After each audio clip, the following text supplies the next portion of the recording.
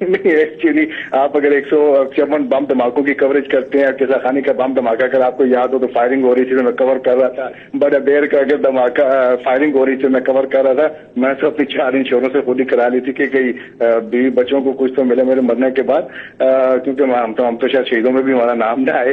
تو میں چاہ رہا تھا کہ اپنے آپ کو کیا گریچوٹی یا پروویڈنٹ فنڈ ایسی چیز 23 سال کے بعد کچھ نہیں ملتی آپ لوگوں کو؟ میرا خیال ہے کہ نہیں ہے، شاید ایسی کوئی چیز نہیں ہے. مجھے اس کا کوئی آئیڈیا تو نہیں ہے، لیکن میں اس پہ حیران ہو رہا ہوں کہ یہ آپ کے پاس بھی اطلاعات ہیں یہ کہاں سے آ رہی ہیں؟ دیکھ لیں آپ. Thank you very much for joining us. Malik صاحب، میرے پاس اور بھی بڑی اطلاعات آ رہی ہیں، اور آپ کو میں ایک بات اشور کرتا ہوں، آپ نے شہداء اور ان کی فیملیز کے لیے فنڈ قائم کرنے کی کوشش کی اور آپ کو اس کے سے روکا جا رہا تھا، کہا جا رہا تھا کہ نہیں یہ نہ کرو، یہاں پہ آؤ. میں اور پاکستان کے تمام لوگ ہر اس شخص کو سار آنکھوں پہ بٹھانے کے لیے تیار ہیں جو شہداء اور ان کی فیملیز کے لیے کوئی بھی کار خیر کرنا چاہے گا. بھائی صاحب، آپ کا نام پورا کیا ہے؟ خالد انصاری. جی بالکل. آپ کا تعارف؟ آپ آڈیٹر ہیں؟ نام آپ نے بتا دیا. بائی پروفیشن آپ آڈیٹر ہیں؟ جی پروفیشنل آڈیٹرز. آپ نے جنگ گروپ کا، جیو کا، ان کی کمپنیوں کا کتنے سال آڈٹ کیا؟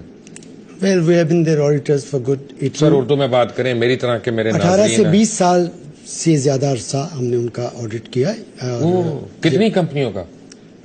تقریباً سم ویئر بٹوین 20 اور 22 کمپنیز کا audit.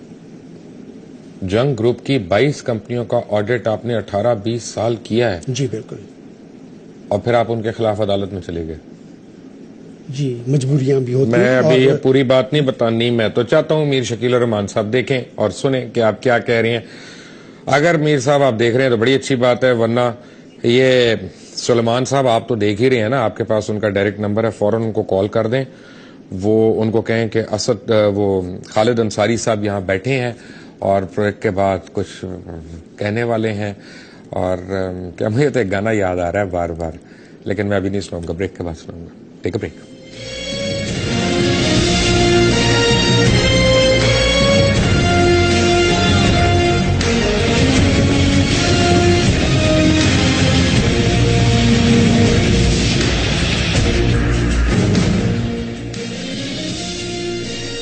Welcome back from the break. Mir صاحب، آپ کو تھوڑی دیر ویٹ کرنا پڑے گا خالد انصاری صاحب کی باتیں سننے کے لیے، کیونکہ مجھے جوائن کر رہے ہیں اسد کیسر، اسپیکر ہیں KPK کے. اور آج جو ایک اتنا اندوناک واقعہ ہوا، میں اس کے متعلق ایک بات کہنا چاہتا ہوں پہلے، اس سے پہلے کہ میں اسد صاحب کے تاثرات میں لوں. جو لوگ آج کہہ رہے ہیں کہ یہ ہنگو کے اوپر ڈرون حملہ ہوا اور یہ ڈرون حملہ جو ہے اب KPK کے اندر ہو گیا میں اور پاکستان کے اندر ہو گیا، میں ان سب لوگوں کی کریکشن کرنا چاہتا ہوں. آپ لوگ غلط کہہ رہے ہیں. جو پہلے ڈرونز آتے رہے وہ بھی پاکستان کے اندر آتے رہے ہیں، اور یہ سوچنا کہ یہ پاکستان میں آیا اور وہ پاکستان میں نہیں آیا، میں اس بات سے بالکل ایگری نہیں کرتا. اسد کیسر صاحب، سب سے پہلے تو آپ کو میں یہ بتانا چاہتا ہوں کہ تمام اہل وطن جو ہیں وہ KPK کی عوام اور وہاں پہ رہنے والے جتنے مرد، عورت اور بچے ہیں، ہماری دعائیں آپ کے ساتھ ہیں، اور آپ اس ضمن میں جو ذمہ داریاں ہمارے لیے لگائیں گے ہم ان کو نبھانے کے لیے انشاءاللہ تیار ہیں. آج کیا ہوا اب پلیز ہمیں بتائیے گا. مہربانی جی. آج بیسیکلی یہ ایک مدرسہ ہے، اس پہ جس میں کچھ افغانی بھی تھے، اور اس پہ ڈرون اٹیک ہوا ہے جس میں 6 لوگ مرے ہیں اور کچھ 1-2 لوگ زخمی بھی ہوئے ہیں. اور یہ مطلب ہمارا بندوبستی علاقہ ہے جو مطلب صوبائی گورنمنٹ کے تحت آتا ہے. تو اس میں یہ افسوسناک واقعہ ہوا ہے، اور میں یہ سمجھتا ہوں کہ اس وقت آپ کو پتہ ہے کہ ہمارے صوبے میں اس وقت لاکھوں کی تعداد سے افغانی رہ رہے ہیں، اور ہماری معیشت پہ بھی ایک برڈن ہے، ایک بہت بڑا بوجھ ہے. تو اس طرح صرف یہ نہیں ہے، لیکن یہ جو انہوں نے اٹیک کیا اور اس کے لیے کوئی جواز بنا رہے کہ چونکہ افغانی تھی اور ہمارے خلاف ہوتا، تو سب سے پہلے تو ہم یہ بات کہیں گے کہ ایک ملک کی ایک ساورنٹی ہوتی ہے، ایک ملک کی ایک مطلب کچھ قوانین ہوتے ہیں، کوئی اس کی ضوابط اور اخلاق ہوتے ہیں. تو آپ نے یہ جو مسلسل ہمارے سرحدات کی خلاف ورزی کر رہے ہیں، جس پہ ہماری پارٹی مسلسل آواز اٹھا رہی ہے، اس کے خلاف ہم نے پہلے 3 سال پہلے پشاور میں دھرنا کیا، پھر کراچی میں دھرنا کیا. اس ایشو کو ہم نے پورا اٹھایا.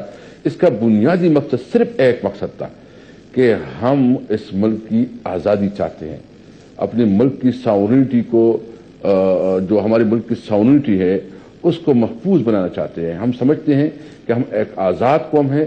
ایک آزاد قوم کی حیثیت سے یہ ہمیں حق ہے کہ ہم اپنے فیصلے خود کریں اور اپنا اختیار خود استعمال کریں.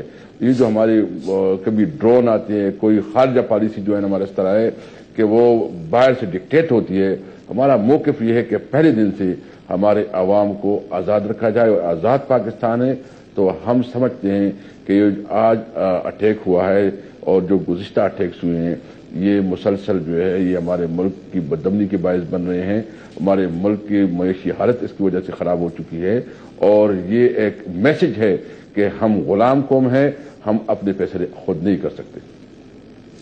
اظہر صاحب مجھے یہ بتائیں کہ بڑی یعنی مجھے دکھ کے ساتھ میں آپ سے یہ سوال پوچھ رہا ہوں کہ کل سرتاج عزیز صاحب نے وہ جو ہے سینٹ کی کمیٹی کے آگے بڑی یقین دہانیاں کرائیں, خود نیشنل اسمبلی کو یقین دہانیاں کرائی گئیں کہ جب تک طالبان سے مذاکرات اب جاری ہیں ڈرون حملے نہیں ہوں گے, اور پھر یہ ہو جاتا ہے اور اس کے اوپر کسی کو کوئی شرمندگی نہیں ہے, کسی کی چھٹیاں ختم نہیں ہو رہی ہیں. وزیر اعظم جو ہیں وہ شاید اب ملکی حالات کی وجہ سے پاکستان کا دورہ منسوخ نہ کر دیں تھوڑے دن کے لیے. مجھے نہیں پتا وہ اس وقت کہاں ہیں کیونکہ وہ اتنی جلدی جلدی ٹرپس لگا رہے ہیں کہ میں آئی ہیو لاسٹ ٹریک.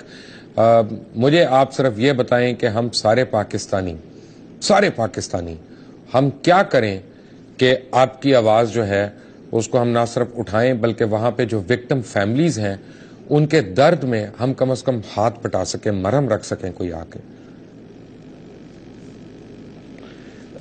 دیکھیں مبشر صاحب, آپ کی بہت مہربانی. آپ نے جو الفاظ بولے ہیں یقین جانیں اس کی ہمیں بہت ایک اپنائیت کا احساس ہوا اور ہمیں شاید کوئی آپ کی طرف سے ہمدرد ہو جو ہماری بات سنے بھی اور ہماری بات پہنچائے بھی.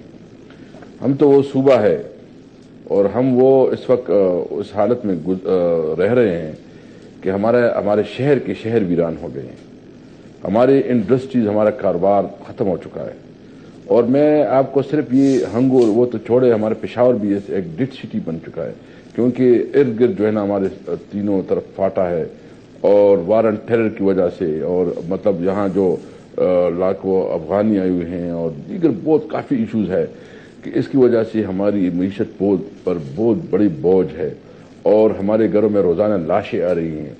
ہمیں پتہ نہیں ہے کہ ہم کس وجہ سے جو ہے نا مارے جا رہے ہیں, کس وجہ سے ہماری نسل کشی ہو رہی ہے.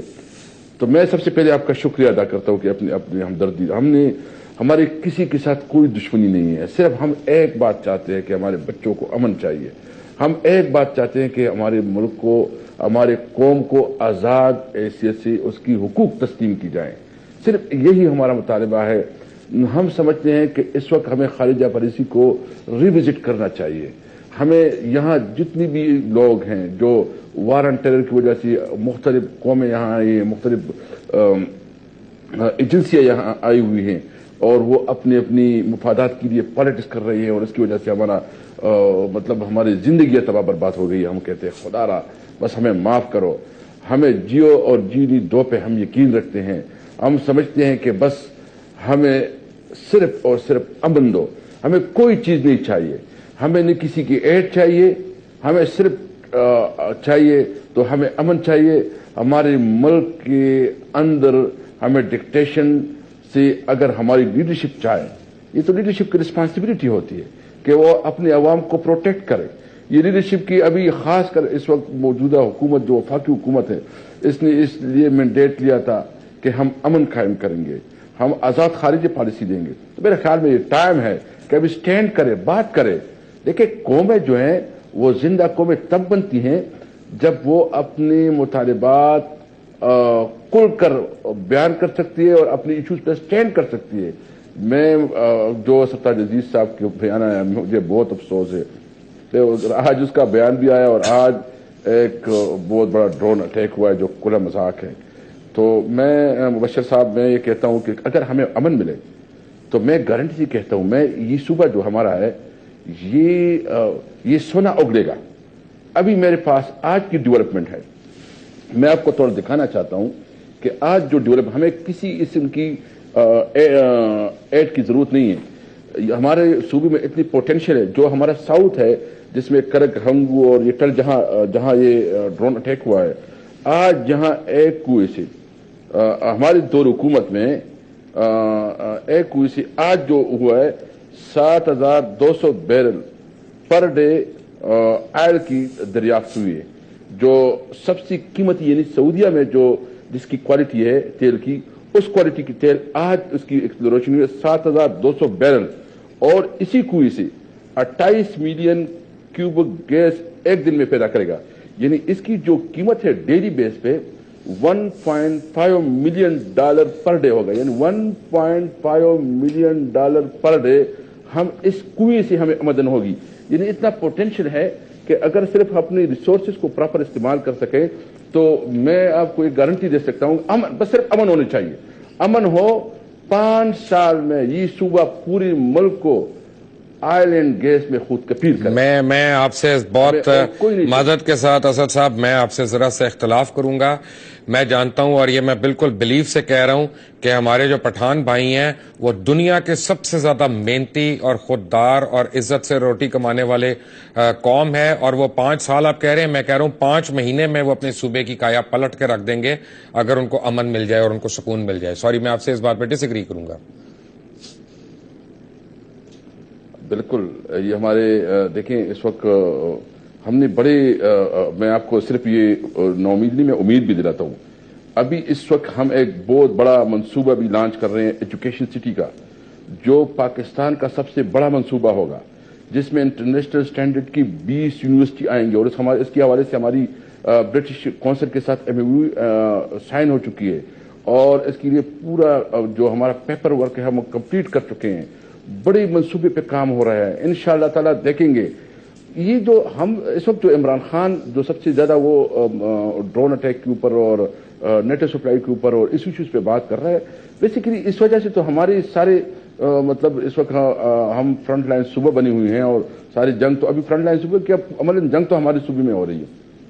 تو ہم سمجھتے ہیں کہ یہ ان مسائل سے ہم تب نکلیں گے کہ ہم اپنے فیصلے آزادی سے کریں. یعنی ہمارے پشتون کلچر اپنا ایک طریقہ ہے, ہم جرگوں سے بڑے بڑے مسائل حل کرتے ہیں, مذاکرات سے ہمارے ہر قسم کے ایشوز حل ہو سکتے ہیں, جتنا بھی کرانک لوگ کیوں نہ ہو. لیکن ہمارا ایک کلچر ایک ٹریڈیشن ہے کہ جب جرگے بن جاتے ہیں نا تو اس کی رسپیکٹ کی جاتی ہے. اور میں اب بھی یقین سے کہہ سکتا ہوں کہ ہم اپنے مسائل کو حل کر سکتے ہیں. ہمیں اختیار دیا جائے, وفاق ہمیں اوپن چھوڑ دے کہ بھائی اپنی صوبے میں کرو فیصلے, ہمارے اوپر جو ہے ہمیں مسائل نہ پیدا کرے.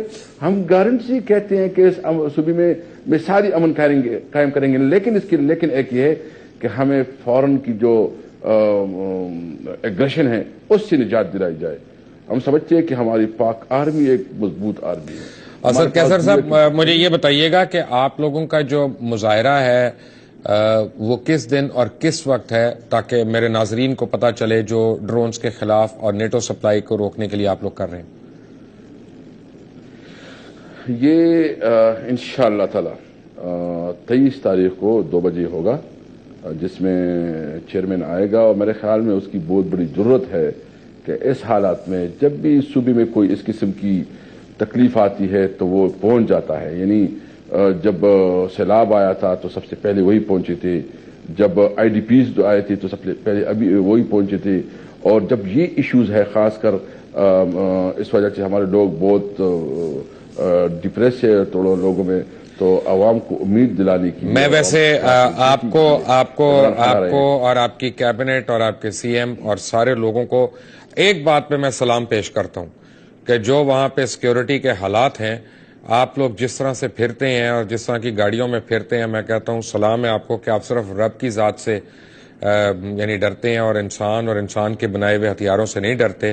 اس پہ جتنا بھی خراج تحسین پیش کیا جائے KPK کی حکومت اور حکومتی اراکین کو, وہ کم ہے. میں مبشر صاحب میں ایک بات بالکل وضاحت سے کہتا ہوں. میں نے خود عمران خان کے ساتھ 17 سال گزارے. میں اس وقت اسٹوڈنٹ تھا جب میں نے اس کے ساتھ آیا ہوں. زندگی کی مطلب اس کے ساتھ 17-18 سال بہترین ٹائم گزارا ہے. کبھی یہ سوچا نہیں تھا کہ کوئی M P M L A بنیں گے یا اسپیکر بنیں گے یا کوئی پوزیشن پہ آئیں گے. ہم لوور مڈل کلاس کے لوگ ہیں. بالکل صحیح ہے. میں آپ کو یہ گارنٹی کرتا ہوں کہ انشاءاللہ اس قوم کو نا امید نہیں کریں گے, انشاءاللہ اس کو امید دیں گے. اور جو ہمارے سب سے ٹاپ پریارٹی ہماری قوم کے مفادات ہے, ہم اپنی قوم کے لیے ہر حد تک جائیں گے. اس میں خواہ کوئی بھی مطلب ہم لمیٹیشن ہے, ہماری سب سے بڑی ترجیح ہماری قوم کی مفادات ہے. اسد انصاری صاحب, thank you very much for joining اس فرام کے پی کے. اسپیکر کے پی کے اسمبلی کے اسد انصاری صاحب ہمارے ساتھ تھے. اگر آپ ڈرون حملوں کے خلاف ہیں اور اگر آپ نیٹو کی سپلائی روکنے کے حامی ہیں تو پھر آپ کو پتا ہے کہ 23 تاریخ کو آپ نے کس مظاہرے میں شرکت کرنی ہے جا کے. یہ پی ٹی آئی کا مظاہرہ نہیں ہے اور یہ پی ٹی آئی کی حکومت نہیں ہے. کے پی کے میں پاکستان کی حکومت ہے, پاکستانیوں کی حکومت ہے, وہاں کے لوگوں کا مینڈیٹ ہے. یہ ہم سب کا مسئلہ ہے ڈرون. یہ کسی لگتا ہے آپ نے نام غلط لیا ہے, اسد انصاری نہیں, وہ اسد سوری اسد کیسر, اسد کیسر, آئی سوری. آپ کا نام جو نیچے لکھا ہے وہ شکیل الرحمان صاحب کے ساتھ میں بھی بدک رہا ہوں. تو اسد کیسر صاحب, thank you very much for joining us. Khalid Ansari صاحب ہمارے ساتھ ہیں, میر صاحب, اور میں نے کہا تھا فلم ابھی بہت باقی ہے میرے دوست, لیکن ایک بریک کے بعد گانا بھی, انصاری صاحب بھی. Take a break.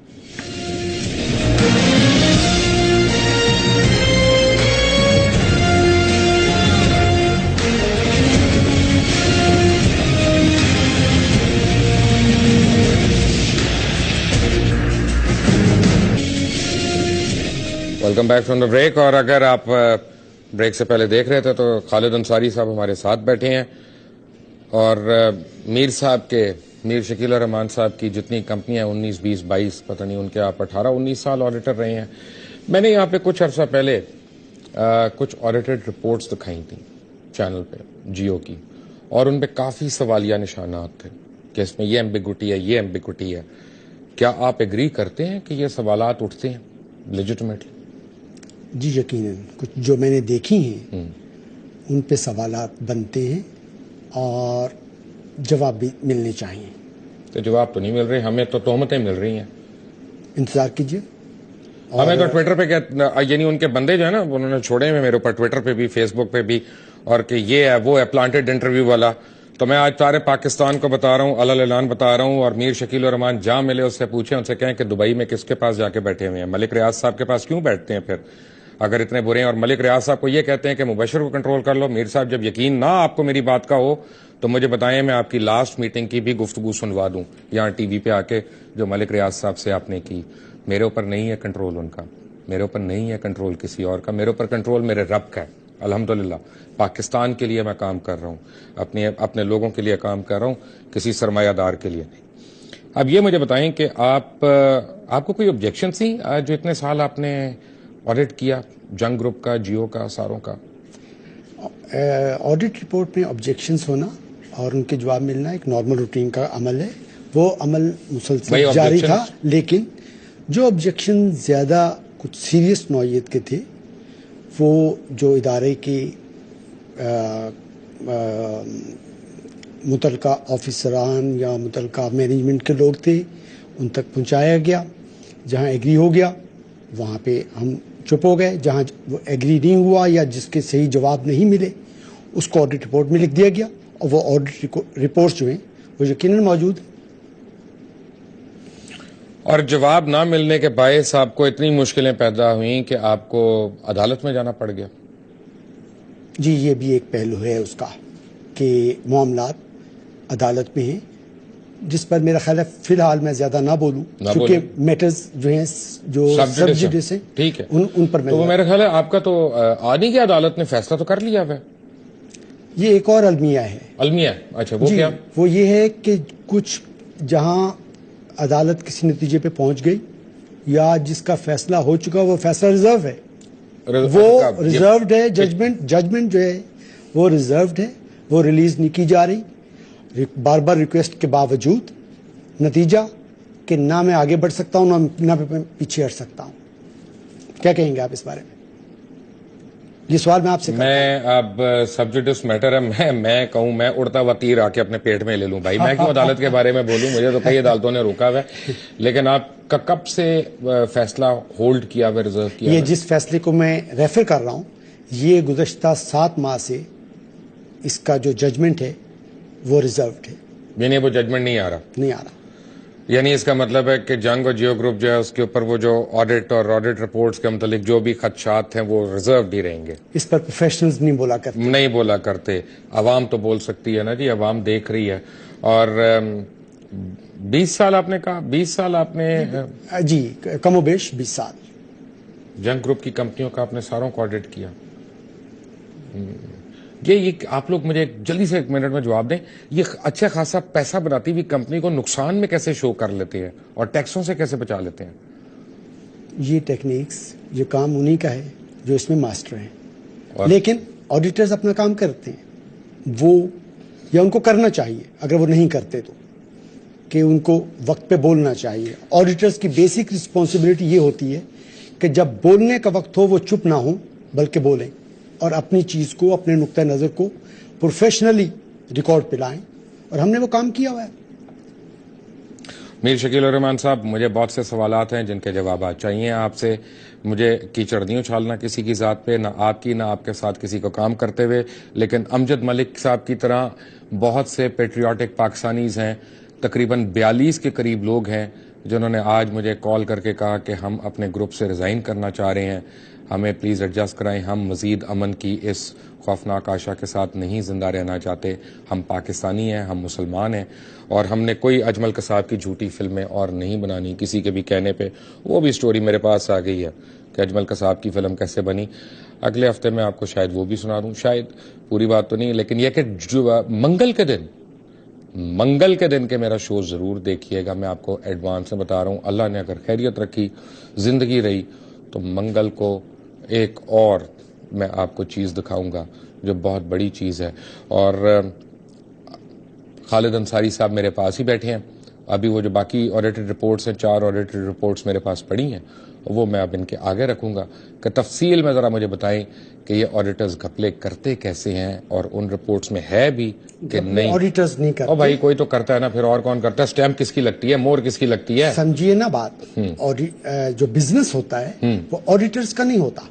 Auditors us business کو واچ کرتے ہیں under certain legal mandate and under certain legal restrictions جو لا امپوز کرتا ہے.